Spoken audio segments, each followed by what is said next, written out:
Сәлем достар, бүгін сіздермен сары судың адам ағзасына пайдасы туралы айтып өтетін боламын. Мен 1,5 литр қолдың сүтін алдым.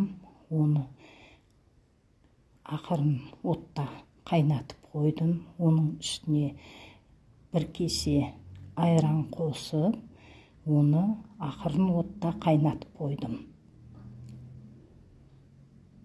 Не жайлап қайнап жатыр қазанымыз. Сүттің творогы 1 бөлек, сары суы 1 бөлек болып алынып жатыр.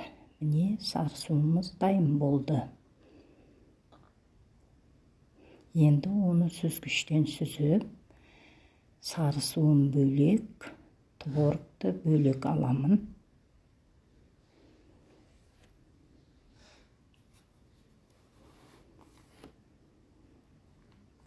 Сары су қан тамырды тазалайды, қандағы холестеринді төмендетеді, бауыр, бүйрек, өттің қоюлануының алдын алады, иммунитетті көтереді, әртүрлі ауруларға қарсы күреседі, мидың жұмысын жақсартады, бронхит, қант диабеті, іш қату, ішек жолдарының жұмысын жақсартады, шлактардан тазалайды.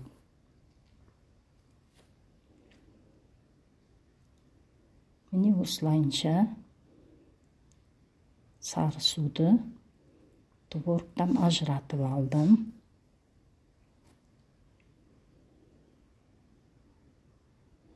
Енді көк алманы жақсылап жуып, көк алма болғаны дұрыс, әсіресе көктем айында піскен алма болса, ол сулы болады және витаминдерге бай болады. Жуып алдым. Енді оны ішіндегі дәндерінен тазалап алып, соковый жумалкіден согын шығардым.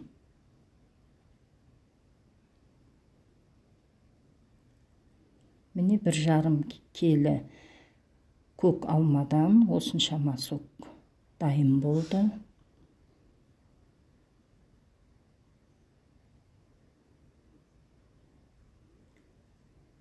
Енді оны сары суымызды банкіге құямыз.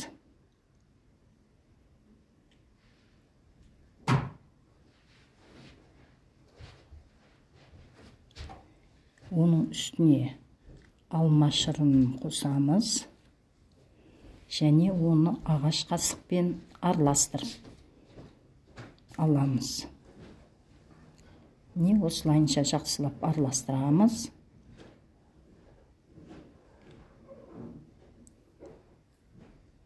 Согымыз дайын болды. Сары сумен қалай емделу керектігін айтып өтем. Ішектің жұмысын жақсартып, артық заттардан арылу үшін 2 шай қасық тұз қосып, сары суға, 1 стакан сары суға араластырып ішу керек. Іш қатуды емдеу үшін жарты стакан сары суға, жарты стакан сәбіз шырынын қосып ішу керек.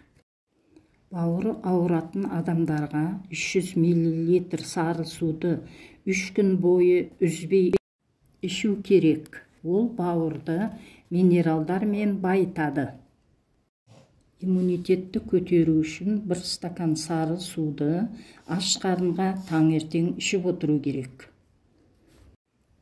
Ішектегі құртты түсіру үшін 1 стакан сары суға 1-2 зубчик сарымсақ қосып, 4 күн бойы аш қарынға ішу керек. Сары су ақуызға бай, ол калий, магний, фосфор, цинк, витамин С, минералдарға бай. Және де лактоза бар. Қант диабеті бар адамдар 200 грамм сары суды 3 бөліп тамақтан алдын ішу керек.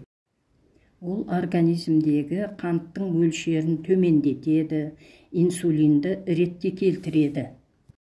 Осы қарапайым сары судың пайдасы өте көп екендігін көрдік.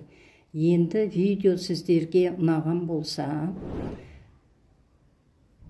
лайк басып, подписация етіп, комментарий жазуды ұмытпаңыздар. Сіздерге ем болсын.